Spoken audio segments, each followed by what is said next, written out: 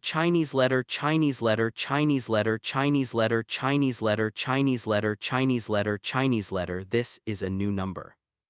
A new parallel universe, Earth 96283. It's rare to see someone respond, Peter, who hasn't traveled to other worlds for several months, is naturally eager to go and experience it for himself.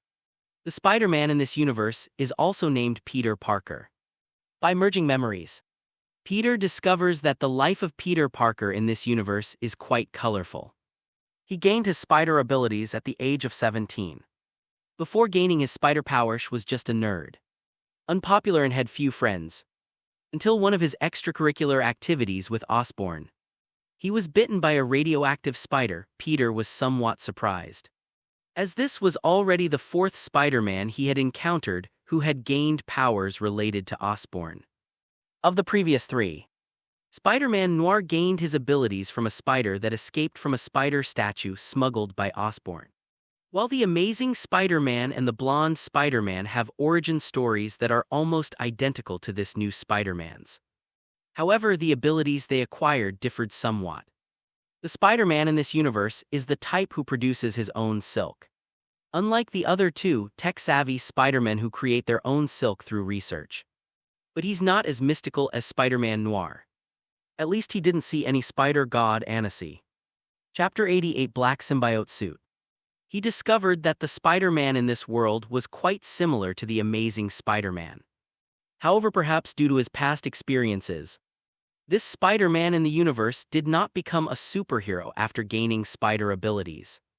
Instead, he used these abilities to make a little money by fighting in underground boxing matches. Latter, however, due to his indifference, let a robber go free. And the robber killed his Uncle Ben during his escape. Uncle Ben also left behind the last words. With great power comes great responsibility. The teachings and hopes of his elders before their death gradually made him, who was filled with anger, begin to face up to and make good use of his own abilities. So he found the robber who killed Uncle Ben and made him get what he deserved. He killed him. However, he soon found some spiritual satisfaction in wearing the Spider-Man suit and fighting for justice, which made him even more enthusiastic about this career. Up until Peter's possession, Spider-Man in this world encountered a total of 4 supervillains, similar to the storyline of Spider-Man Noir. The first villain Spider-Man encounters shortly after gaining his powers is also Norman Osborn. Norman Osborn in this world is also the Green Goblin.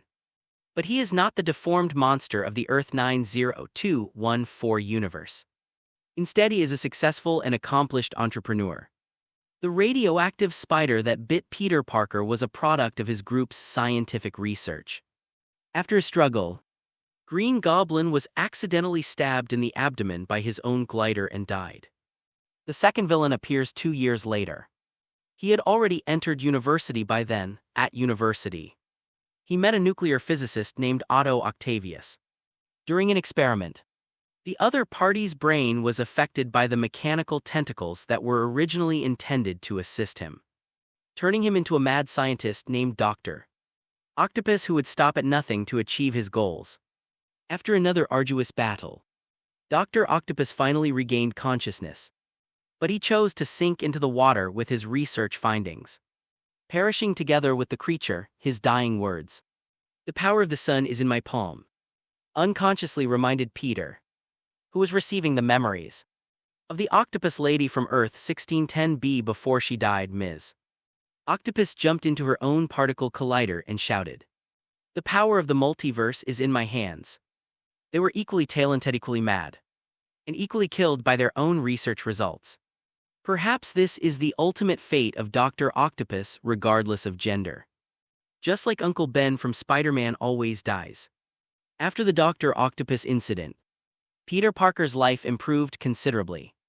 Spider-Man has become a household name and an urban hero, with his videos and newspapers appearing everywhere. Meanwhile, Peter behind the mask, also gets together with his beloved Mary Jane. Life seemed happy and fulfilling at one point. Until recently, however, an author dramatic change occurred. Just as he was about to propose to Mary Jane, his friend Harry Osborn's second Green Goblin came knocking on his door. Harry insists that Spider-Man killed his father, Norman Osborn, and is therefore extremely hostile towards him. Meanwhile, he and Aunt May received the latest police investigation report. A man named Flint Mark was the real murderer who killed Uncle Ben. The one he killed was actually just an accomplice. He killed the wrong person. This discovery greatly shocked Peter Parker, causing him to doubt himself for a time, but then, in a fit of rage, he tracked Mark down by listening to police channels. Furthermore, he merged with a black battle suit. This black suit can corrupt Peter's kind heart and enhance some of his traits. Soth Black Peter used water to kill Flint Mark, who had turned into a Sandman. But this was just the beginning of his recent miserable life. Shortly after, Mary Jane's acting career took a sharp downturn. But her boyfriend ignored it, immersing himself in his own world, which pushed Mary Jane away and allowed Harry to take advantage of her vulnerability. So he put on his black suit and went to Harry's apartment to beat him up. Meanwhile, Eddie Brock, a new reporter at the newspaper, photoshopped his old picture into a black Spider-Man suit to create fake news. Peter went to the newspaper office and exposed Eddie's fraudulent activities, which led to an angry J. Jonah Jameson firing Eddie. With the help of the black suit, Peter successfully obtained the normal salary he was entitled to from J. Jonah Jameson, later to make Mary Jane jealous. He invited Gwen to the bar where Mary Jane now works. After realizing his true intentions, Gwen apologized to Mary Jane and left. He accidentally knocked Mary Jane down during a minor argument in the bar. It was at this moment that he realized he had become aggressive because of the black battle suit. So he went to the top of the church and used the sound of the bells to get rid of the symbiote suit. But now, Peter discovers that the black symbiote suit has kidnapped Mary Jane and has joined forces with the Sandmen to fight him. When Peter arrived, the Peter of this world had just come out of Harry Osborn's house. He realized that he couldn't defeat the black symbiote and Sandman together on his own. So he wanted Harry's help, but Harry refused. Clearly, Harry didn't want to help him, indeed. Harry believed there was a blood feud between them, stemming from the fact that Peter had been affected by the black symbiote suit and had beaten him up, disfiguring his face. Now the hatred has reached the heavens. How could I possibly help him, Peter? In a classic spider-like crouch on the roof of a house, watch the latest news playing on a huge screen not far away, finally managing to sort out the basic memories in his mind. So, my mission this time is to defeat that black symbiote and that person who can turn into sand. Peter understood what he had to do, however. He was not afraid, in fact, felt a little anticipation. He had been to 3 worlds. But this strange combination was something he had never seen before. A symbiotic suit that can attach itself to a person, influence their mind and amplify negative emotions. Are there humans who can transform into natural elements? This world seems more wonderful than other worlds. Call out. Peter leaped off the roof, shot out a web, and began to move swiftly between the buildings. Before long he arrived at the building. The top floor of the building under construction was now covered with a lot of black spider silk. Unfortunately, the workmanship was obviously terrible. The spider silk was messy. Not only was it not sturdy or durable, but it also lacked any basic aesthetic appeal. Bully Spider-Man on the black spider web. A line of words was pieced together with white spider silk. Spider-Man, come and stop us if you dare. Clearly, this is the challenge that the black symbiote and Sandman have issued to Spider-Man. Among the many black spider webs, a yellow taxi was haphazardly hung. In the back seat of the taxi sat Mary Jane, her face filled with anxiety and fear. She was also the woman deeply loved by the villainous Spider-Man of this world. Well, because in Peter's memoirist, Spider-Man of this world, after putting on the black symbiote suit, was arrogant and bullied, even threatening to throw dust in the eyes of those he disliked. So he decided to call him Villainous Spider-Man to distinguish him. It's just a code name and doesn't contain any other meaning. Spider-Man is facing a challenge. Will he be able to win this thrilling showdown? Let's wait and see. Below the building, a circle of police, several circles of onlookers, and news reporters were providing live coverage. It seemed that all of New York's attention was focused here. In some ways, Bully Spider-Man is similar to the blonde Spider-Man. Both of them received genuine love and care from the New Yorkers they protected. There's a ton of Spider-Man merchandise on the blonde Spider-Man side. While here, though, there's no merchandise. There's a lot of media coverage. Moreover, during his battle with Dr. Octopus a year ago, Bully Spider-Man did his best to stop a runaway train, during which he lost his Spider-Man mask, and his true face underneath was seen by many people. But these people voluntarily kept his secret. A year has passed, and no one else knows his true identity behind the mask, which shows that those people were grateful at the time. They are also protecting the villainous Spider-Man in their own way. Thinking of the amazing Spider-Man who was misunderstood in Earth 120703.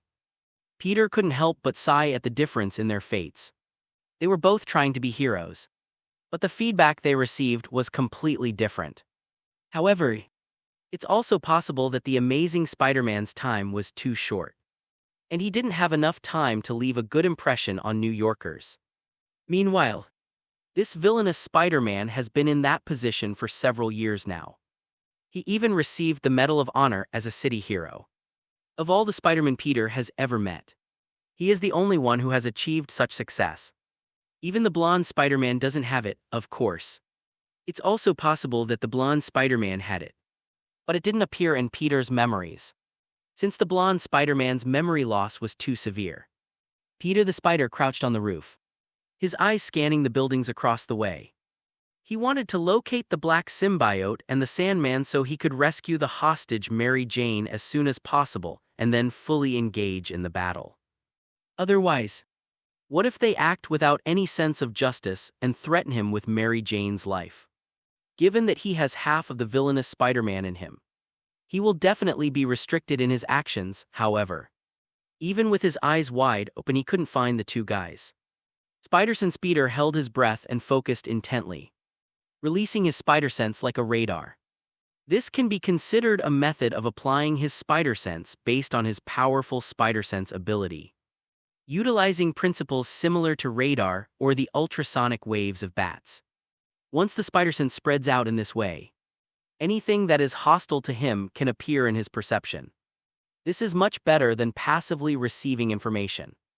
In fact, he was able to develop this ability thanks to the Ancient One and Strange. It was they who made him realize that beyond the material world he had previously known, there existed a magnificent and mysterious world. According to the Ancient One, it would be difficult for him to master magic if he did not abandon his previous understanding. But Peter had his own way. Strange put him into an out-of-body state, which gave him a deeper understanding of his Spider-Sense abilities.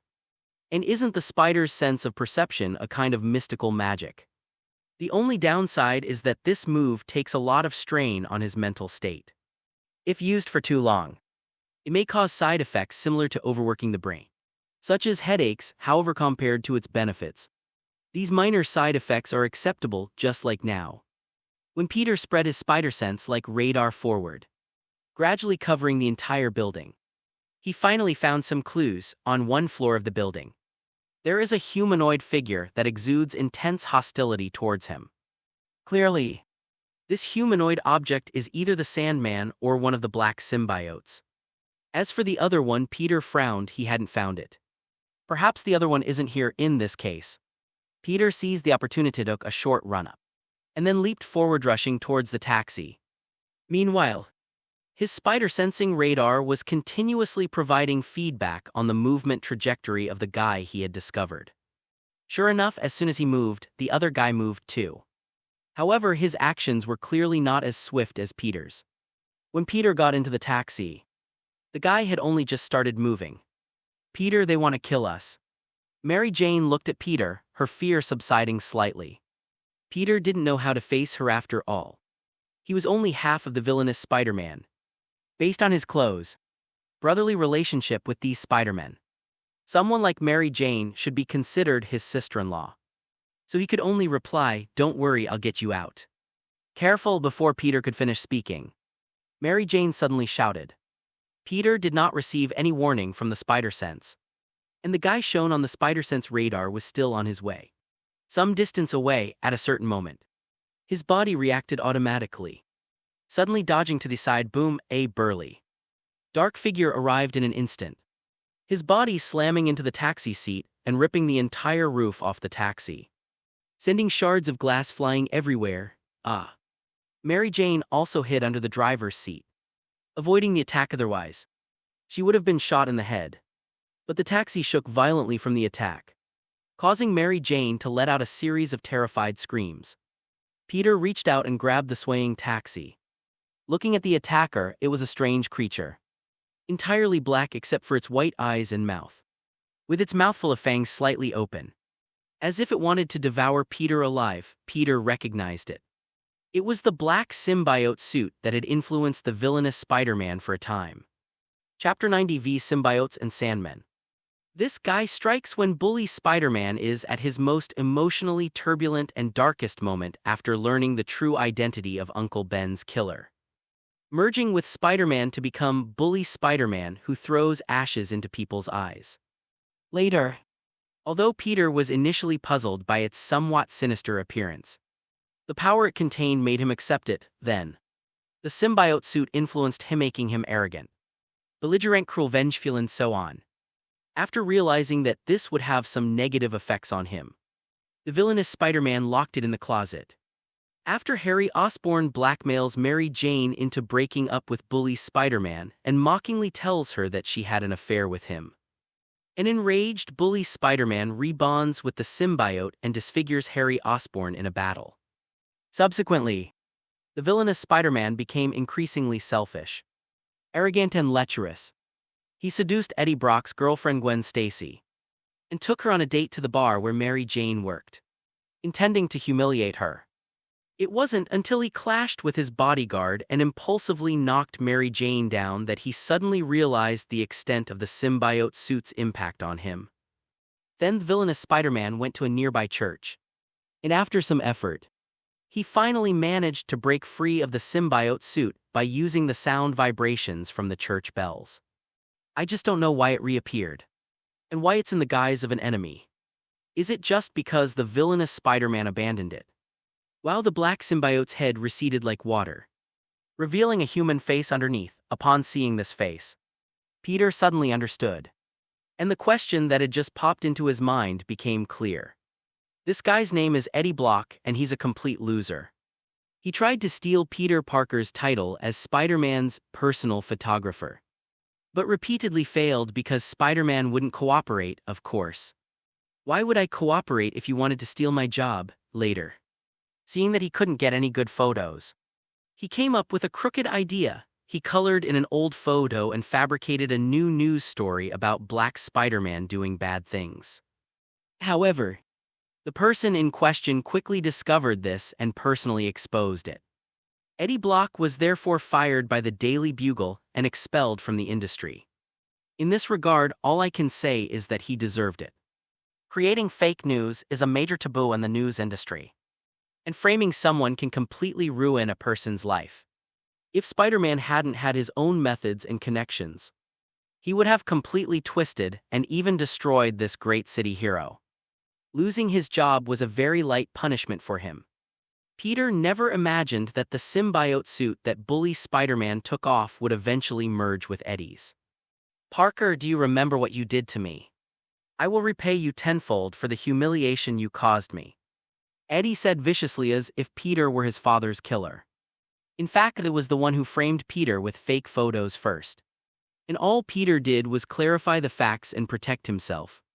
Peter could only offer Eddie 2 words in response to his behavior of blaming others instead of looking for problems within himself. Moron, wow, what's this? Abandoned poor souls and jobless poor souls huddling together for warmth. Peter unleashed his full sarcasm. He wasn't going to tolerate these clearly hostile individuals. One sentence was enough to send Eddie and the black symbiote suit's blood pressure soaring. Gah! He opened his mouth and let out a shrill scream. Parker, you're going to die, Eddie lunged at Peter. Peter jumped up, clasped his hands together, and slammed them down hard. Bang! The combined fists slammed into Eddie's back, sending him plummeting from the sky. Despite his successful strike, Peter showed no joy. Instead, he wore a solemn expression. He discovered a serious problem when Eddie attacked him. His spider senses didn't react at all. This was the first time he had ever encountered something that could evade spider senses. Let's take a look at the attack methods of the black symbiote suit. The spider silk is spider web. And even the attack methods are all highly similar to Spider-Man's. Peter gradually formed a guess. Perhaps it was because the black symbiote suit had once possessed the villainous Spider-Man. So it copied the villainous Spider-Man's abilities. This thing actually has the ability to copy the host's abilities. Peter's fear of this black symbiote reached its peak. While pondering and analyzing the enemy, Peter's hands didn't stop moving. He had long since mastered the ability to multitask in battle. Taking advantage of the opportunity, Peter jumped into the taxi and, with a swift movement, scooped Mary Jane out of the driver's seat. Hold me. Peter's voice was calm, but his whole body was tense. Good heavens, Peter, who is now in charge, is just a little boy who has basically never had any close contact with other girls besides Aunt May.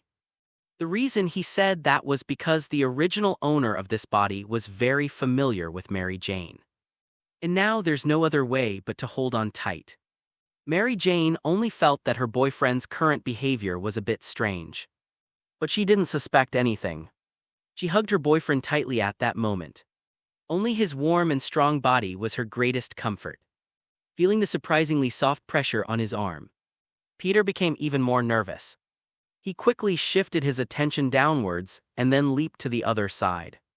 The two instantly leaped dozens of meters and landed on the rooftop where Peter had been standing. Peter, his hands trembling, put Mary Jane down. You should go downstairs now, good luck. My tiger boyfriend Tilda. Mary Jane put one arm around Peter's shoulder, reached out and lifted a corner of his mask, and kissed him on the corner of his mouth. Peter froze. He pushed Mary Jane away with a slight effort, and said somewhat flusteredly, if you're coming, I. Mary Jane finally noticed something amiss and carefully examined Peter. But Peter had already leaped up and returned to the battlefield. Wow! A raging sandstorm swept towards Peter. Peter stretched out his hands, and a large clump of spider silk shot out in a web-like pattern. Like Spider-Man Noir, Bully Spider-Man is a self-spinning type. Peter's own body has also undergone this mutation. So he already had a plan for how to use his own spider silk to quickly weave various shapes. A giant spider web formed almost instantly, enveloping the massive yellow sand. Peter used both hands together to spin in midair and slammed the spider web and the Sandman it wrapped up onto a nearby building. Chapter 91. Let's go to work. Bang! The entire building shook violently, and the yellow sand was instantly shattered, exploding into a huge mass. But clearly, the sand that has been released is not enough for the Sandman to reassemble himself on the outside. So he is still inside the spider web. Just then, Peter caught a glimpse of a figure running up the spiderwebs below, charging straight toward him. A dark figure, a dark spider web, a dark night. The black symbiote, like an assassin lurking in the shadows, extended its sharp blade towards Peter. This was the first time Peter had encountered an enemy capable of evading spider sense, and he was quite unaccustomed to it. Fortunately, he is now a skilled warrior who has experienced many battles, big and small. Although he has not personally experienced that many battles, each fusion with a different Spider-Man is an accumulation of experience. Even if he can only gain half of the experience from each battle, it is enough to be called a veteran. After a mere 0.1 seconds of thought, Peter decisively jumped, leaping from the black spider silk beneath his feet onto a building not far away. Then, he suddenly ripped the spider web from his hand and hurled it, along with the Sandman, inside at the black symbiote. The black symbiote roared, raising its hands recklessly upwards and plunging them directly into the spiderweb, then tearing it open to the left and right. Wow! The spider web was torn to shreds, and the yellow sand poured down due to inertia. The black symbiote was bathed in the yellow sand and rushed upwards, its speed not seeming to decrease much. But Peter's attack was not intended to slow him down, but to obscure his vision with the yellow sand. As Peter threw the sandbag down, he himself sprinted down the building wall. Just as the black symbiote broke through the sandbag and was completely enveloped by the Sandman's body, Peter arrived near that location without hesitation. He launched himself into the air and spun around bang. With a powerful kick, the black symbiote in the yellow sand was precisely targeted, sending it flying directly out of the sand. At this moment, Peter stretched out his hands, and spider silk once again gushed out from the glands on his wrists, quickly wrapping around the yellow sand and preparing to turn it into a sandbag again. The Sandman obviously wouldn't just sit idly by and wait to die. He swiftly manipulated the yellow sand, condensing it into a pair of large hands that reached out to grab Peter. But Peter simply extended one hand forward, using the power of the sand wrapped in spider silk to propel himself through the air, and with a single punch, shattered the Sandman's large sand hand. His other hand then shot out spider silk again, packing the Sandman up as quickly as possible. That's it. The two of you combined can't put any pressure on me. Maybe you shouldn't be villains, it's a dead-end job. Okay, let me introduce the job to you. That Sandman Flintmark right. Actually, why don't you go pan for gold? Gold often exists in a free state in sand and gravel. With your abilities it shouldn't be difficult to find it. Right, as for you Mr. Black Symbiote you're too ugly, you'll scare the children. And you probably can't do anything. Peter launched both physical attacks and his unique magical attacks. If the Sandman were to materialize at this moment, he would surely be cursing and swearing. What the hell is this? They'll tie someone up without a second thought. All over their body who fights like that, however. The sand he had gathered had been bound into sandbags by Peter using spider webs. To retaliate, he would first have to break free of all the spider silk that made the sandbags. After being blasted away, the black symbiote crashed directly into the wall of a house not far away. Embedding itself there, however, its endurance is also extremely strong, and these minor blows cannot cause it any real damage. It shook its body and quickly pulled itself out of the wall, then leaped again and landed on the black spider silk. This time, however, he did not launch another attack. Instead, he looked at Peter from a distance and said, "You are not Parker, who are you?" "Me." "Maybe it's your father," Peter said. This black symbiote imitated so many of the abilities of the villainous Spider-Man that it could be considered half of his adopted son. "Right, where's Parker?" the black symbiote roared. Peter picked at the ear area of his suit, making a gesture as if he were cleaning his ear. "Damn bastard." The black symbiote suddenly became frenzied. It pounced again. Peter refused to back down. He had roughly figured out the fighting style of this black symbiote through several brief encounters. To put it bluntly, it's basically a high-quality imitation of the villainous Spider-Man.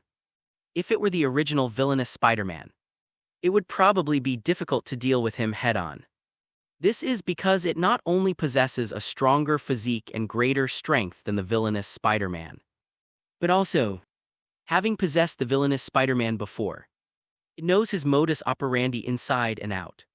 But now that Peter is in charge, things are completely different. Although he still has the body of the villainous Spider-Man, and his strength and physique are slightly inferior to the black symbiote, Peter's fighting skills combine those of Spider-Man Noir and Spider-Man with blonde hair. Spider-Man Noir lives in the dark ages of the Great Depression, and his attacks are always aimed at vital organs. "If you hit me, I'll cripple you even if I don't kill you."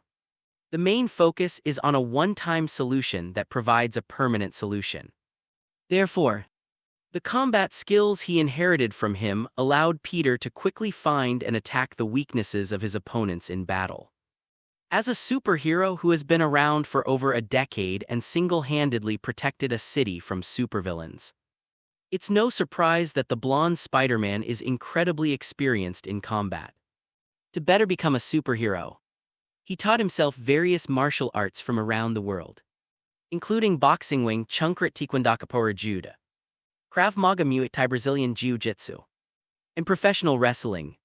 He then incorporated these martial arts into his own style, along with his superb physical strength, agility, and ability to launch webs, thus creating a unique spider fighting style. Since the blonde Spider-Man himself was already dead, his memories were completely unretained when he merged with Peter's. Therefore, Peter also indirectly acquired this spider fighting technique. Even if he wasn't as skilled as the blonde Spider-Man, it was enough to significantly improve his fighting ability.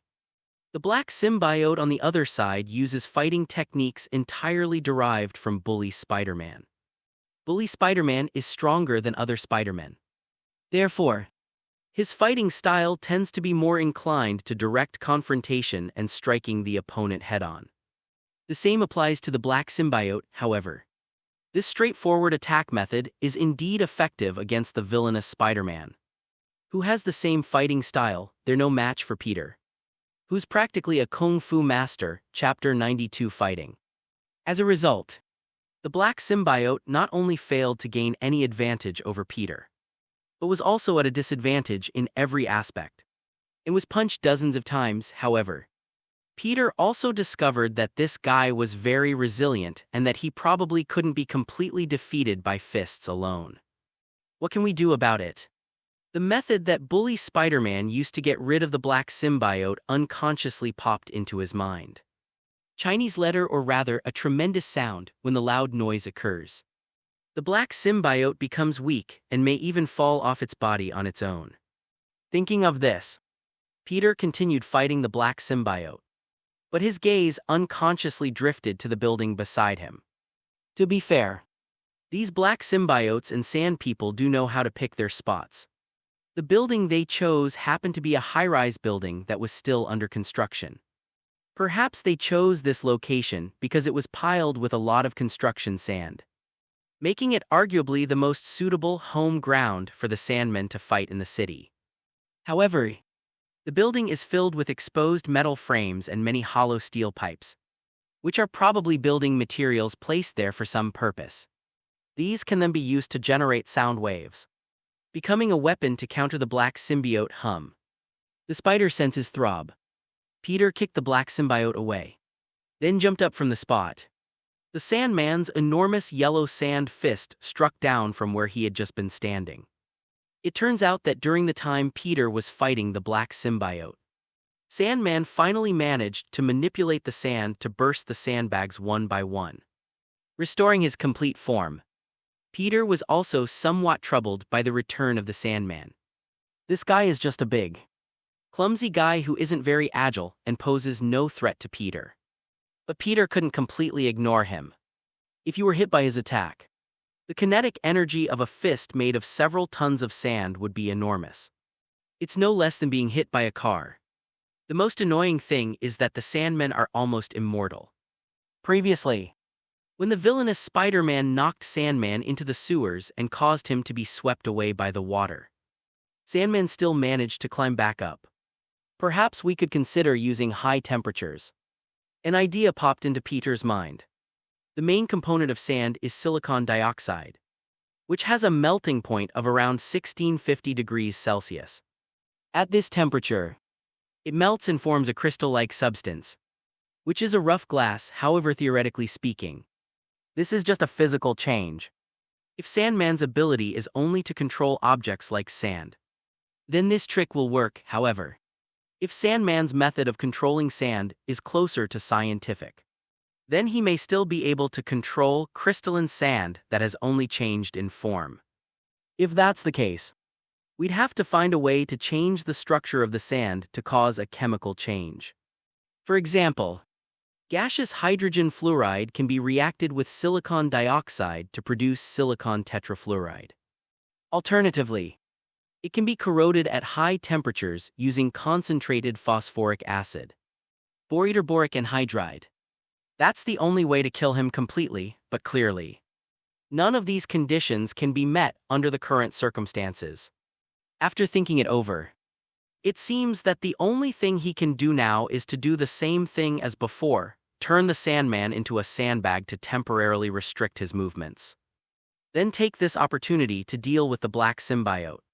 And then go back to completely eliminate the Sandman. Is this all you two are capable of? You can't even stand behind me and eat my ass.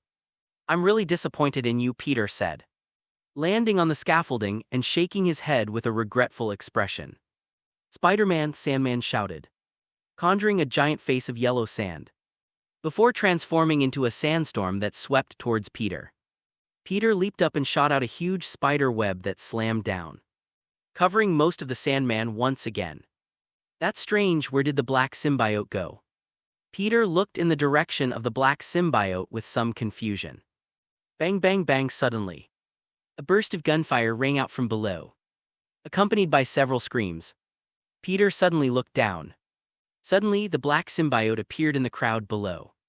On the periphery of the crowd were police officers who were firing their pistols at the black symbiote. The onlookers in the crowd screamed and ran back because of this. Peter spotted a familiar figure among them, Mary Jane. Damn it, Peter cursed under his breath. The black symbiote must have realized that he couldn't do anything to it. So it was going to start with Mary Jane and try to use her to restrain him. Mary Jane was also flustered in the crowd. After being rescued by Peter, she followed his instructions to come down from the building and then went into the crowd to see what would happen next. She was also worried that her boyfriend would lose. But unexpectedly, the evil black-clad figure actually discovered her. Even bullets have no effect on him. The black symbiote walked towards Mary Jane step by step. The pistol bullet hit her at close range, only causing her to pause slightly before the kinetic energy was completely absorbed. Combined with his ferocious demonic face, he exuded an overwhelming sense of oppression. Where do you want to go? A giant sand hand slammed down on Peter. Boom. Peter seemed to have no time to react as the yellow sand slapped him down. However, his hands were crossed in front of him, gathering strength. Not only did it block the direct damage from the Sandman's palm, but if the Sandman had grabbed instead of slapping, he could have released his power in an instant to break free. Fortunately, things didn't turn out badly. Using the force of the Sandman's blow, Peter's figure plummeted downwards. This is the fastest speed he can go downwards. Hopefully it's not too late at this moment. The Sandman also discovered Peter's intention. The yellow sand dispersed, then quickly condensed again and chased after him downwards. However, at this moment, Black Symbiote, which had arrived first, had already knocked away all the police officers on the perimeter with one hand each and walked up to Mary Jane. What? Mary Jane held a thick steel bar that she had picked up from somewhere and plunged it viciously into the head of the Black Symbiote. The Black Symbiote tilted its head slightly, easily dodging the attack, then reached out and snatched the steel bar. Mary Jane, Watson, make your boyfriend stop what he's doing, or else call out suddenly. A figure shot over from a distance, grabbed Mary Jane, and dropped a pumpkin-shaped grenade. Beep, beep, beep. Bang! The pumpkin grenade exploded directly in the face of the Black Symbiote. Meanwhile, Mary Jane had already been carried away from the spot in a princess carry by the newly appeared figure. He was wearing a green armored combat suit and standing on a glider. He was the second-generation Green Goblin, Harry Osborn. Chapter 93, Forgiveness. Peter felt relieved to see Mary Jane being rescued by Harry. However, his speed did not decrease, instead it increased, because he knew that Harry was no match for the Black Symbiote. Given the Black Symbiote's methods and ruthlessness, Harry and Mary Jane could both die if things go wrong. Although Bully Spider-Man and Harry had fought to the death and were almost enemies, Peter sensed the emotion from Bully Spider-Man. He didn't want Harry to die. He actually really wanted to mend his relationship with Harry, because Bully Spider-Man actually has very few friends. Harry is one of his few and best friends, and he really cherishes this friendship. If Harry hadn't gone too far, and with the influence of the Black Symbiote, the Bully Spider-Man would never have gone so far as to disfigure Harry and nearly kill him. Mary Jane, although she also did things that offended Bully Spider-Man, was deeply in love with him and naturally didn't want anything to happen to her. I knew you were coming. Just as Peter was about to strike the black symbiote, it suddenly turned around, reached out and grabbed Peter's hands, and grinned maliciously. "This is terrible. I've actually been influenced by him." Peter cursed under his breath, feeling somewhat helpless. I suddenly felt like I'd lost my mind. My thoughts were clouded by the villainous Spider-Man part of my head.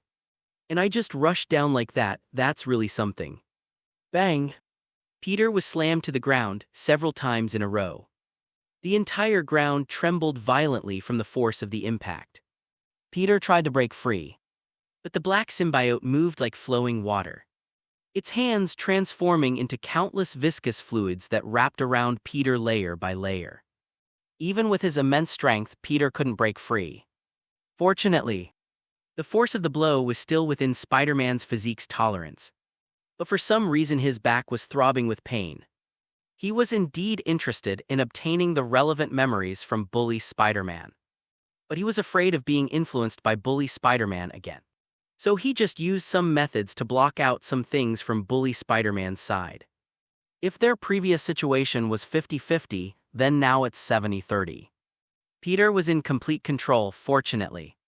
This is nothing serious. The most important thing now is to get rid of this guy. Just then the Sandman flew down from above. The black symbiote stopped what it was doing, wrapped Peter tightly in its arms and grinned maliciously. "No, you're dead, Parker." Boom. A torrent of quicksand suddenly rushed over. But its target isn't Peter, it's the black symbiote. The black symbiote never expected its ally to betray it, and was sent flying. Peter seized the opportunity to get up, leaped back a few times and landed on the ground, giving the Sandman a questioning tilt of his head.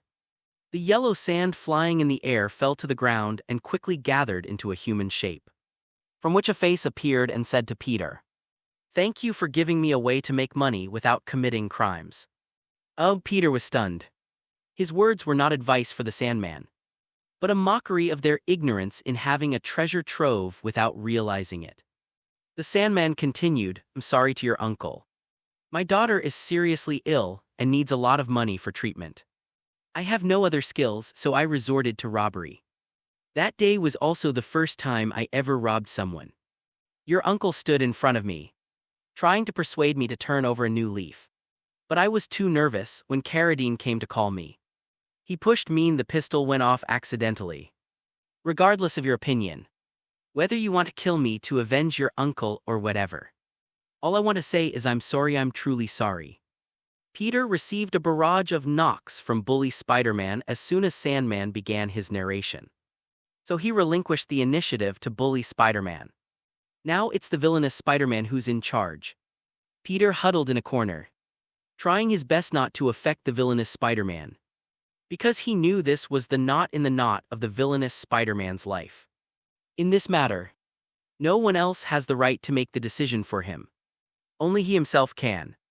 The villainous Spider-Man looked intently at Sandman and said with some difficulty, "I forgive you." After saying that, the villainous Spider-Man seemed relieved. He withdrew, allowing Peter to regain control. Peter did not refuse and resumed his previous state. "Because the black symbiote is back, you betrayed me." The black symbiote stared intently at the Sandman, furious at the Sandman's betrayal. "We're only temporarily allied. I never said I was with you," Sandman said disdainfully, looking at the black symbiote. Just then a whooshing sound rang out, and Harry piloted his solo glider back to the battlefield. Mary Jane has disappeared. She has probably been taken to a safer place by Harry now. Peter, Harry and the Sandman surrounded the black symbiote, forming the legendary chicken feet cheese. "You think you can defeat me?" the black symbiote laughed, its body beginning to grow taller. "Harry, his weakness is his voice," Peter shouted. Harry narrowed his eyes intending to ignore Peter, but his body betrayed him and did as Peter said. He flicked out the wrist blades from his arm armor and rubbed them together vigorously. Chinese letter, a string of sparks flew out and at the same time, a piercing metallic scraping sound rang out. "Ah!" The black symbiote involuntarily let out a scream, and its ever-growing body shrank on the other side. Seeing this, Sandman also spun the sand at high speed, making a series of friction sounds. He was filled with guilt towards the villainous Spider-Man. especially after the villainous Spider-Man actually forgave him. The man who killed his Uncluhich deepened his guilt. So now all he wants to do is help Peter defeat this ugly guy. The sound of sand rubbing doesn't seem to be as effective at suppressing black symbiotes as the sound of metal rubbing, which may be related to the audio frequency, however. The Sandman controls a lot of sand, which allows him to make noise over a wider area. Peter took the opportunity to run to the unfinished building next door, found a bunch of metal pipes, and inserted them one by one around the black symbiote. The black symbiote had become somewhat accustomed to the Sandman's noise, and at the same time, it noticed Peter's movements and tried to escape before the formation was complete. But Peter was quick-witted and agile. Every time he tried to rush out, a steel pipe would be stuck in front of him. The rattling sound of the steel pipe being driven into the ground was one of the most disgusting and unbearable things in the world for the black symbiote. Every time he encountered it, he would unconsciously back away. Gradually, the metal tubes formed a circle. Another world version of the Avengers. Peter held a steel pipe in each hand, his wrists slightly twitching as he looked at the black symbiote. His movements filled with malice. The black symbiote couldn't stand him like this and roared as it charged at him. Peter stretched out his hands and struck hard, clang hum. The metal pipe made a loud bang and then trembled continuously in place. The sounds mixed in caused the black symbiote to suddenly shrink back. Seeing this effect, the Sandman manipulated the yellow sand to continuously rub against other metal pipes. The noise of gravel rubbing against metal pipes sent chills down Peter's spine, let alone the black symbiote surrounded in the middle. At this moment, he no longer possessed the arrogant demeanor he had before. It could barely maintain its human form. It had turned into a puddle of mud, which kept flowing down from Eddie Brock, who was standing still. "Eddie," Peter shouted, shooting out a spider silk that stuck Eddie to the ground. He wants to save Eddie. This means bully Spider-Man. He believed that Eddie himself did not deserve to die, and that the most dangerous thing was this strange black symbiote. It was because of it that Eddie went down the path he is on now and became a monster. Peter readily accepts good advice. This is the world of bully Spider-Man, so naturally, it's up to him to decide how to deal with the enemies. His role was simply to come here, gain experience, and provide appropriate assistance. The black symbiote, tormented by the noise he had, basically lost its strength. Peter pulled Eddie out of the hole with little effort. He casually tossed Eddie aside and looked again at the black symbiote trapped in the 8 sounds array. Looking somewhat troubled, noise can be controlled, but it can't be completely eliminated. How can we completely eliminate it? We can't just keep hitting it like this, can we? My arms are sore. Just then Harry shouted, "I'll see it off." As he spoke, he pulled out a pumpkin bomb and threw it in. "What are you going to do?" "No." Eddie stared in horror at the pumpkin bomb, and with a sudden burst of strength, he jumped up and rushed into the 8 sounds array. Peter exclaimed in surprise, "Eddie!" Boom. The powerful pumpkin bomb transformed into a giant explosive sphere, engulfing both the black symbiote and Eddie. Both of them let out a sharp scream at the same time, and then seemed to turn into ashes together. Peter and the Sandman looked at each other in bewilderment. None of the three expected that Eddie, whom they thought had been kidnapped by Venom, would choose to die for Venom at the last moment. Clap, clap, clap. At that moment, applause broke out nearby. Some of the bolder spectators who stayed behind, along with reporters carrying cameras, saw that the villains had been eliminated and began to applaud as they gathered around. "Well done, Spider-Man. Well done, Sandman. Wow, green armor is so cool." "Sandman Harry. Why are our nicknames so strange?" "Hello, Spider-Man. May I interview you?" "Are Mr. Green Armor and Mr. Sandman your new teammates? Why did Mr. Sandman seem to be your enemy at first, but now you're on his team?" "Spider-Man, are you married?" "You Green Armor Man are Harry Osborn, the new director of the Osborn Corporation." "Oh no, should we leave here?" Peter suggested. "Okay." Sandman and Harry nodded in agreement, both of them feeling a little uneasy about the situation. They decided to go to Harry's apartment first, which was a high-end apartment in an affluent area that ordinary people couldn't enter, thus avoiding the siege of reporters and onlookers. Along the way, Peter came up with a good idea.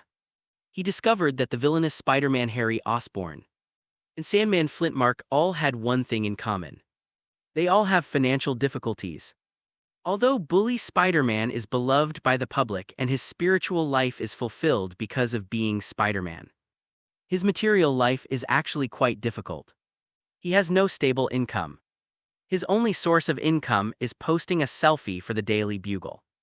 Peter remembered that this behavior was called Welfare Girl on Little Bluebird. Although the two methods are somewhat different, they seem to be quite similar in essence. The villainous Spider-Man couldn't even produce the engagement ring he used to propose to Mary Jane.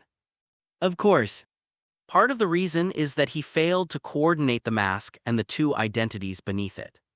Through him, Peter finally understood what the words that Amazing Spider-Man B had repeatedly taught him meant. Perhaps Amazing Spider-Man B had experienced something similar to Bully Spider-Man, which is why he had such insights. The same is true of Flintmark, the Sandman. On the way to Harry's apartment, Peter learned a little about it. Flint has a daughter named Penny Mark who suffers from muscular dystrophy, a disease caused by a gene mutation. She is still young, so it's not very obvious yet, but as she grows older, around the age of 10, she will gradually lose her mobility and will only be able to move around in a wheelchair. Around the age of 20, she may even die from symptoms such as respiratory failure and heart failure.